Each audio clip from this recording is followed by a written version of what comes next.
Glória ao nome de Jesus. Eu quero lhe cumprimentar com a paz, com o amor que excedem todo o entendimento. Amém? Vamos continuar na nossa série Obadias. Hoje trabalharemos o versículo 6. Fechou? Trabalharemos o versículo 6. Lembrando, nosso propósito muito simples, meus irmãos. Se você está vendo esse vídeo, compartilhe com as pessoas que têm dificuldade de ler a Bíblia toda e de entender, tá? O objetivo aqui é simples, é você ler o capítulo e eu te ajudo a entendê-lo versículo por versículo. Esse produto aqui é feito através da minha vida de leitura, oração, onde eu leio pintando, enfim, caderno de oração, livros que eu leio, depois que eu termino o picote e coloco um pouco da minha dedicação aqui dentro de frascos como esse. Você que queira esse presente, essa lembrancinha, é só me avisar. Irmão Clebson, eu quero um compromisso daquele. Qual é o compromisso? Você vai se comprometer a ler um capítulo da Bíblia por dia. E após lê-lo, você vai fazer uma breve oração, pedindo para Deus te tirar da estagnação espiritual. E junto, eu vou te enviar o método de leitura estimulativa, que é um método que eu uso, tá? Dos livros menores aos maiores, para te ajudar ainda mais a sair da estagnação espiritual. Se você quiser, é só me pedir. Fechou? Então, acredito que é isso. Vamos para cima. Mais meia hora aí de trabalho, de exposição bíblica.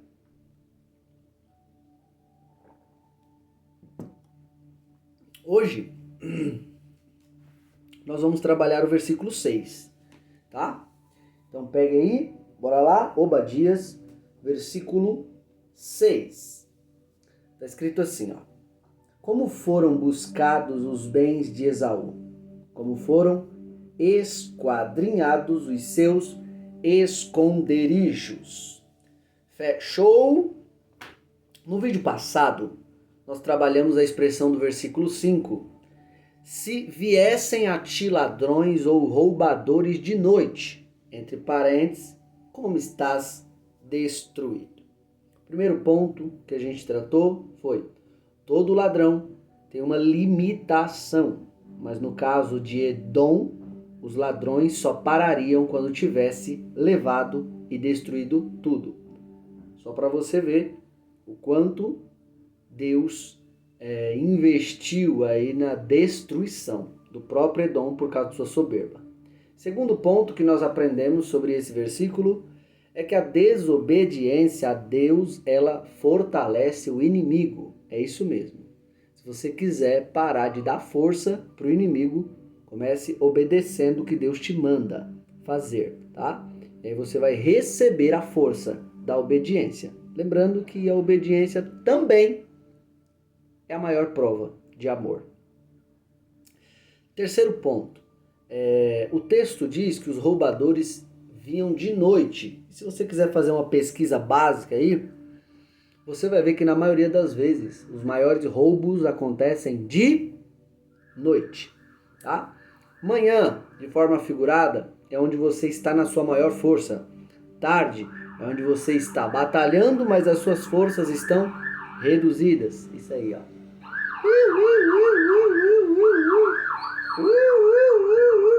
É forte. E noite é onde você está vulnerável, onde você está dormindo, tá? Então, Deus, ele sabe da nossa maior força, quando nossa força é reduzida, e sabe das nossas vulnerabilidades.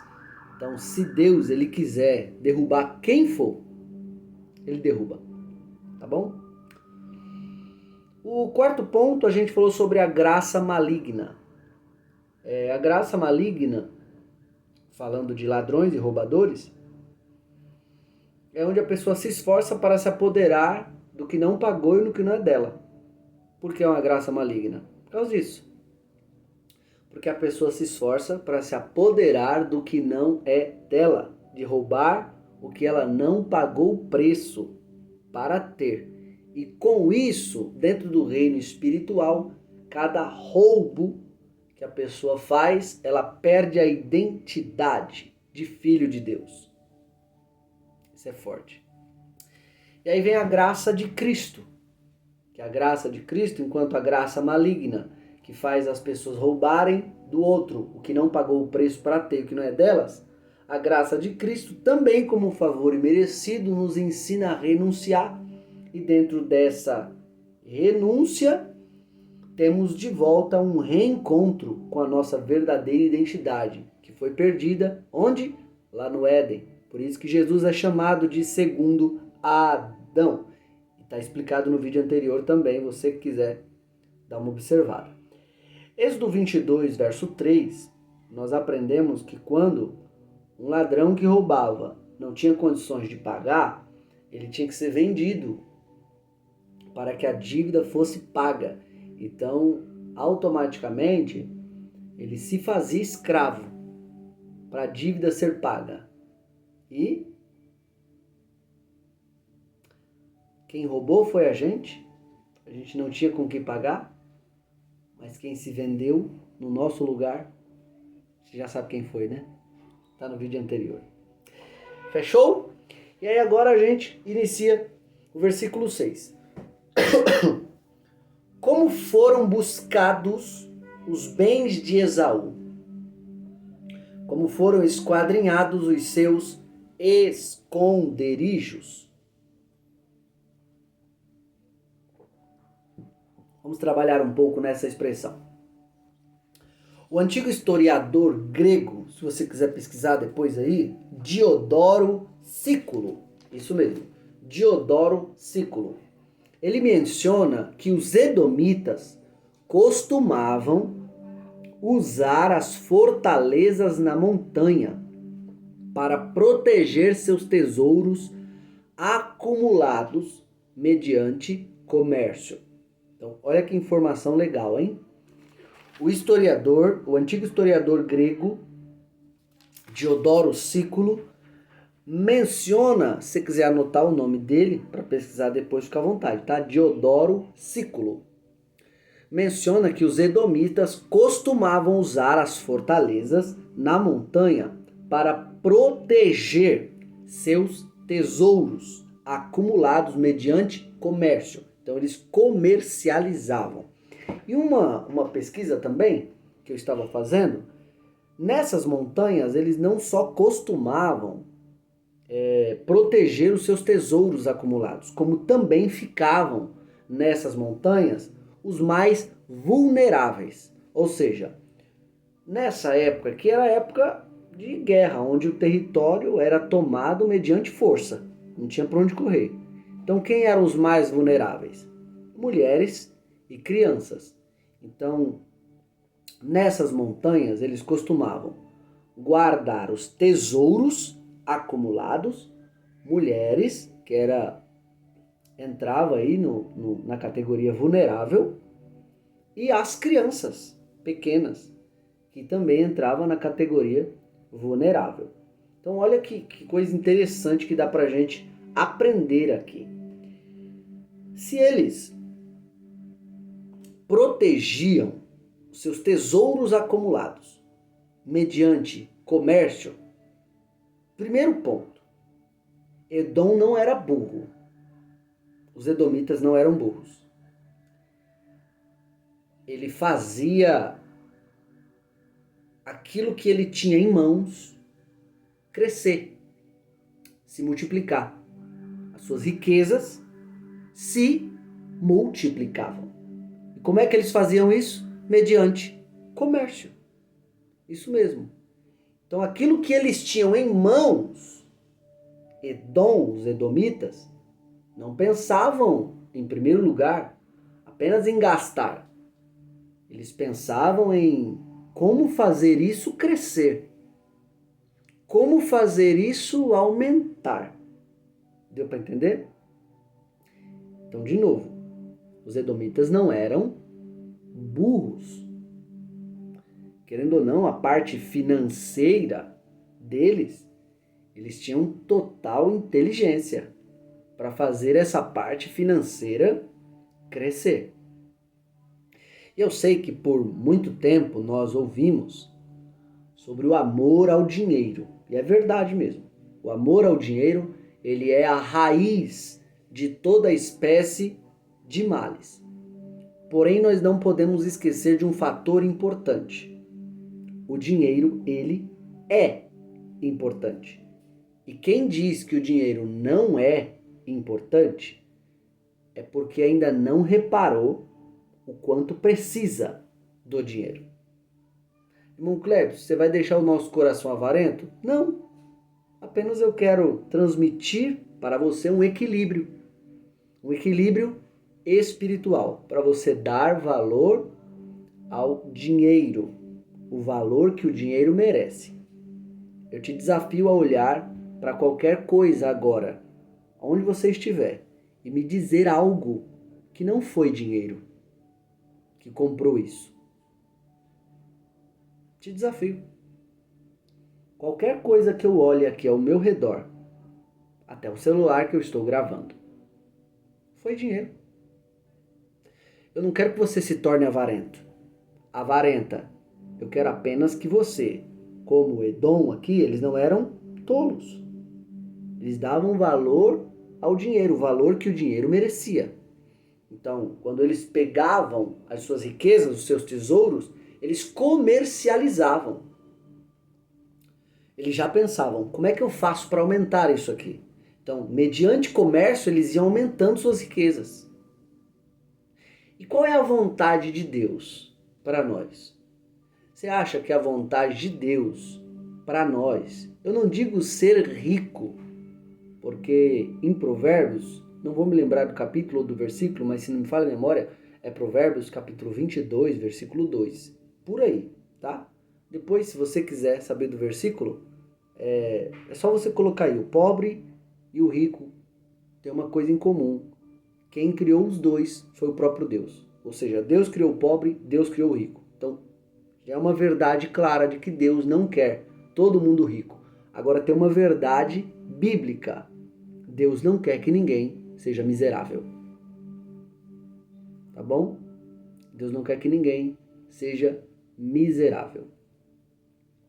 Então, dentro disso, nós temos que aprender aqui com os edomitas a trabalhar naquilo que Deus coloca em nossas mãos. Hoje, se você for observar bem, a maioria dos crentes estão clamando por um milagre financeiro. A maioria dos crentes estão clamando por um milagre financeiro. Ai, Senhor, me ajuda a pagar o aluguel da minha casa. Para pagar o aluguel vai o quê? Ah, Senhor, tá faltando comida na minha casa. Para comprar alimento vai o quê? Ah, Senhor, tá faltando leite do meu filho, leite disso, comida daquilo. Para comprar isso aí, você precisa do quê mesmo? Então você entende que o dinheiro, ele tem a sua importância. Não podemos colocá-lo acima de Deus. Não podemos. Mas temos que dar a devida importância que ele merece. Tudo que a gente vai fazer, vai dinheiro. Então a gente tem que aprender a trabalhar com dinheiro, se não quiser ficar sem ele. E você sabe o que é uma pessoa sem dinheiro, né? Uma pessoa sem dinheiro, já diz um certo ditado. Um homem sem dinheiro, só quem o ama de verdade é Deus e a sua mãe. Então hoje, Jesus vai dar para você uma sabedoria financeira. Primeiro, comece a dar o valor que o dinheiro merece. Não estou falando para você se tornar avarento e nem avarenta. Entenda o que eu estou falando, pelo amor de Deus. Mas aprenda a dar o valor que o dinheiro merece, tá? Aprenda a aumentar o que Deus coloca nas suas mãos, para não faltar para você e não faltar para as pessoas ao seu redor. Em primeiro lugar, anote aí. dar valor ao dinheiro, o valor que ele merece, tá? E aí depois disso, você vai colocar 3 pontos para você começar a trabalhar a partir de hoje.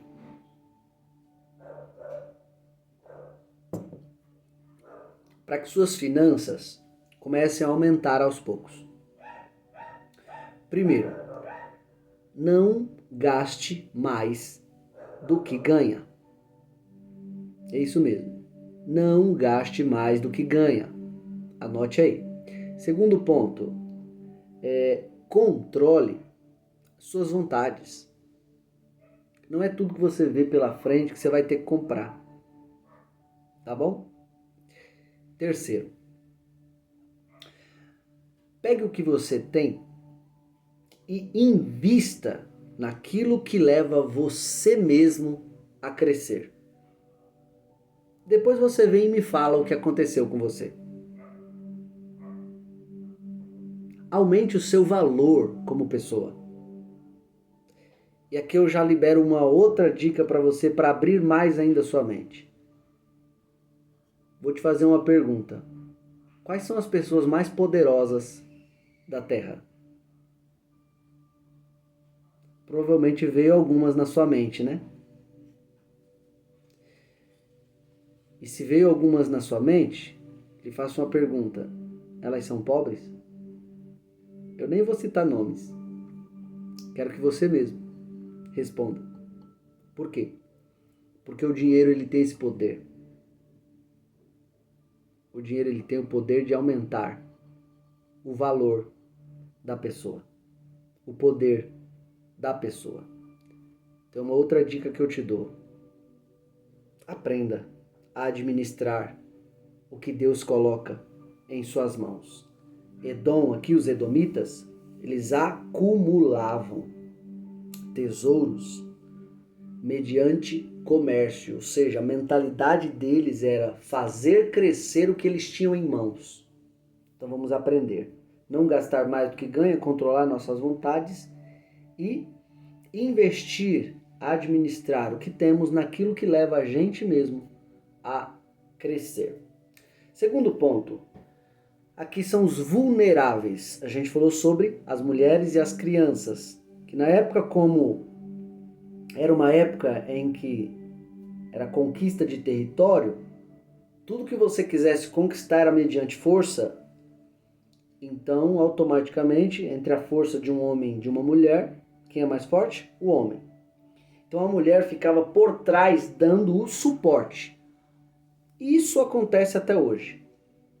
A mulher, por mais que o tempo se desenvolva, ela trabalhe e tudo, ela tem características peculiares dela, que faz ela ser habilidosa em certas áreas que o homem não consegue ter essa habilidade. A mesma coisa o homem. O homem tem certas peculiaridades que é dele, que faz ele ter mais habilidades que a mulher em outras áreas. Isso é legal. O problema é quando a gente usa nossas diferenças para se matar, ao invés de usar nossas diferenças para se completar. Imagine nessa época aqui, entre um homem e uma mulher sair para a guerra, para dar a vida. Qual é a pessoa mais qualificada? O homem ou a mulher? Agora, na questão de dar o suporte para o homem, deixar um ambiente organizado, dar o suporte de alimento, de roupa, para que o homem saia para a guerra, para o homem também dar o suporte da proteção, para que outras pessoas não viessem destruir sua família. A mulher, ela dá esse suporte muito melhor que o homem. Eu poderia sair citando aqui várias características de homem e de mulher. Da mulher, que ela é mais habilidosa em certa área, e o homem é mais habilidoso em certas áreas. De novo, qual é o problema? O problema é quando usamos isso para nos matar. ao invés de usar isso para nos completar. Nitidamente, o homem ele tem características para abrir caminhos e a mulher ela tem as características de trabalhar nos caminhos abertos. Isso vem desde a antiguidade. E quem dizer que homem e mulher são iguais não entende do que está falando. É só você avaliar. Homem e mulher é igual na mente? Não. Os dois têm cérebro, mas os dois pensam diferente. Homem e mulher são iguais em suas emoções? Não. É só avaliar. Eles sentem diferente. Agora vem o ponto mais importante. Um ponto importante também. Homem e mulher são iguais em seu físico? Homem e mulher são totalmente diferentes um do outro. De novo, o nosso problema é quando usamos essa diferença para nos matar, ao invés de usar essa diferença para nos completar. Então, nessa época, as mulheres entendiam muito bem qual era a parte delas no quesito suporte.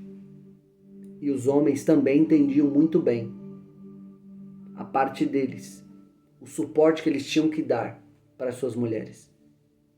O problema é que hoje em dia parece que isso se perdeu. Tanto o homem não sabe o seu papel e a mulher também não sabe o seu papel. E os dois vivem medindo força.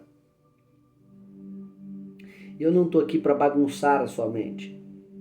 O meu papel aqui, como expositor da palavra de Deus, é esclarecer a sua mente. E que Deus possa te ajudar a esclarecer a sua mente. Relacionamento, casamento, tem muitas áreas mesmo. E a minha ideia, até mesmo bíblica, é que dentro dessas áreas, o homem e a mulher tenham sabedoria para que em cada área em que um for mais habilidoso que o outro, deixar a pessoa mais habilidosa tomar de conta daquela área. E não deixar o orgulho aflorar. Um exemplo, eu vou citar um exemplo, tá? Área financeira, que ela é responsável por 52% a 53% dos divórcios. Cara, existem homens que administram melhor o dinheiro do que mulheres. Por que não colocar a área financeira para o homem cuidar? Já existem outros casamentos, outros relacionamentos que nitidamente a mulher é mais habilidosa na área financeira. Por que não deixar ela cuidar? Então você entende? Às vezes é uma briga desnecessária. Não, eu sou o cabeça da casa. Cara, é o que eu tô falando. Se a gente tiver um pouquinho de humildade, a gente vai ver que o relacionamento ele tem diversas áreas. E vai ter áreas em que você tem mais habilidade, dessa você cuida. Já tem outras que você tem menos habilidade, dessas deixa para outra pessoa cuidar. É até um fardo a menos. Então, de novo, em resumo aqui, o que está acontecendo na maioria dos relacionamentos é que eles estão usando suas diferenças para medir força, ao invés de usarem as suas diferenças para unir força e se completarem. E quando eu falei de mulheres aqui e coloquei suporte, é um dando suporte para o outro. A primeira coisa que Edom ele deixa muito clara aqui é que ele fazia o possível para aumentar as suas riquezas. Já falamos da parte financeira. Segunda parte, os vulneráveis também ficavam junto com as suas riquezas. E uma dessas pessoas do vulnerável era as mulheres, que davam suporte. As mulheres dando suporte e o homem também dando suporte. E quando eu digo suporte, eu sei que eu falei um pouco de relacionamento aqui, só que quando eu digo suporte, a segunda área que você tem que cuidar na sua vida é justamente quem, o que está te dando suporte para que você continue fazendo o que você tem que fazer. Já é uma pergunta abrangente. Então entenda para onde eu estou querendo te levar agora com essa reflexão. Eu sei que eu falei um pouco de relacionamento, de novo, só que quando se trata de suporte, qual o suporte você tem para continuar fazendo o que Deus te mandou fazer? Primeira coisa que aprendemos com Edom é a cuidar bem de nossas finanças.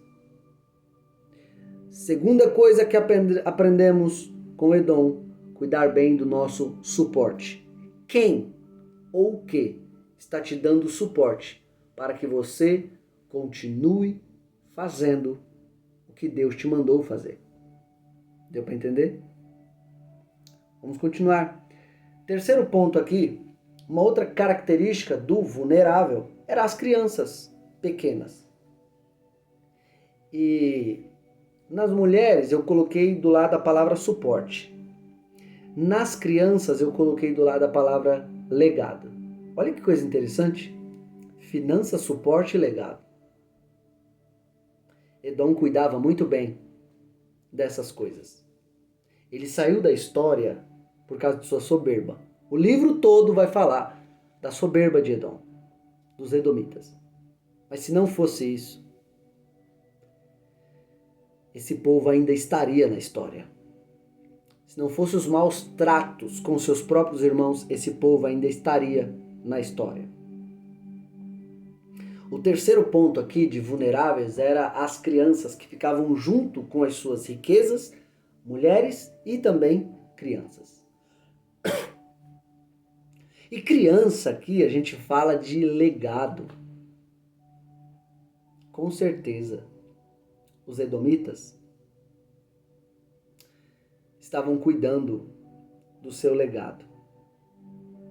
E eu quero encerrar esse vídeo falando justamente para você, pai, para você, mãe. Alguns vídeos anteriores nós falamos sobre a maneira como a águia educa os seus filhos, fazendo com que os seus filhos se tornem independentes. Fizeram uma pesquisa aí e disseram, isso até preocupante. E é uma coisa que você vê muito na sociedade, não precisa nem ir muito a fundo, mas é muito preocupante. Disseram que daqui a 40, 50 anos teremos uma geração de inúteis. Olha que palavra forte. O que é uma geração de inúteis? São pessoas que estão totalmente dependentes de seus pais. São pessoas que os estudiosos até chamam de nem. Nem estudam, nem trabalham. Ou seja, parece que a nossa geração ela está criando filhos, crianças, para serem dependentes. Viverem em uma redoma de proteção que a gente sabe que o mundo não é essa florzinha, não. Não é esse amor todo, não. Pai, mãe, mais cedo ou mais tarde, seu filho vai conhecer o mundo. E eu vou dizer um negócio para você. Se você não treinar seu filho, sua filha, para eles serem fortes, eles vão ser presas fáceis das pessoas aí fora. Então, uma das coisas que eu aprendo aqui com os edomitas é que eles também cuidavam do seu legado. Se eles morressem, tinha alguém da família de cada um deles que ia continuar o seu legado. Te faço uma pergunta para você pensar. Principalmente você pai, você mãe, que teve que batalhar muito para ter o que tem. Para deixar essa história maravilhosa que você está deixando. Você hoje é casca grossa. Você aguenta pancada, né? Você pai, você mãe. Você aguenta pancada. Você veio de uma geração qual você sabe a história que você teve, as pancadas que você levou. Mas do jeito que você está criando o seu filho e a sua filha, eles aguentariam as mesmas pancadas? Aguentariam? Vou fazer outra pergunta. Se você pegar tudo que você tem, no dia que você for embora, morrer, deixar tudo na mão dos seus filhos, você acha mesmo que eles vão dar o mesmo valor ao que você tem, do jeito que você dá? Você deve saber mais do que ninguém que o ser humano que não paga um preço para ter algo, ele desvaloriza quando aquele algo está nas suas mãos. Diferente o ser humano, que ele paga o preço para ter algo. Quando chega em suas mãos, ele dá muito mais valor. Você acha mesmo que seus filhos vão valorizar aquilo que você pagou tanto preço para ter? Hoje Jesus ele nos chama a atenção. Nós, pais, mães, a formar crianças fortes, crianças preparadas para a próxima geração. Não vamos criar nossos filhos em redomas espirituais, como se o mundo fosse uma flor, um jardim, não tivesse maldade nenhuma, não tivesse injustiça nenhuma. Cuide do seu legado. Cuide do seu legado. Eu aprendi um dia uma frase muito interessante e que cabe aqui. E eu encerro o vídeo. Herança é o que você deixa para as pessoas. Legado é o que você deixa nas pessoas. Eu lhe pergunto, pai e mãe, você apenas está deixando herança ou você também está deixando legado? Bora pra cima, seja fonte.